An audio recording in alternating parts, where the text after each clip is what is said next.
আমরা আসলে যখন আর্জেন্টিনা গোল খেলো আমাদের মানে প্রথমে শঙ্কিত ছিলাম যে আর্জেন্টিনা আবার জিতে যায় কিনা, মানে কি করবে আজকের ম্যাচ। যখন তারা প্রথমেই গোল খেলো ঠিক সেই সৌদি আরবের সাথে সেই খেলা ম্যাচটি আবারও মনে পড়ে গেল এবং আমরা অলরেডি শিওর যে আর্জেন্টিনা হয়তো বা আজকে এখান থেকেই বিদায় নেবে এবং আমাদের ব্রাজিল সমর্থক যারা আছে তারা প্রচণ্ডভাবে খুশি এবং আমরা আবারও উল্লাসে মেতে পড়বো।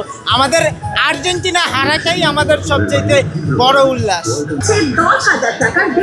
ব্রাজিল হারাতে যতটা না দুঃখী তার চাইতে বেশি খুশি আর্জেন্টিনা গোল খাওয়াতে।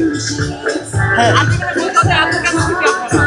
না আসলে দেখেন না, মানে আমরা যদি বাংলাদেশে মজুব বিরাট কারবার জিতে নাও ফ্যামিলি কার, স্পোর্টস বাইক ছাড়াও লক্ষ লক্ষ নিশ্চিত গিফট।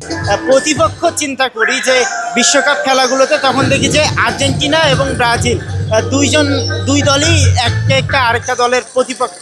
এই কারণে আমরা চাই যে আর্জেন্টিনা হারুক।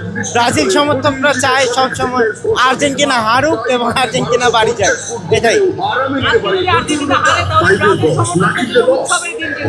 হ্যাঁ হ্যাঁ অবশ্যই, আজকে যদি আর্জেন্টিনা হারে আমাদের মানে খুবই প্রচণ্ড খুশি আমরা, এবং আমাদের ওয়ার্ল্ড কাপ পাওয়াতে খুশি না, আমরা আর্জেন্টিনা হারাতে আমরা সবচেয়ে বেশি খুশি।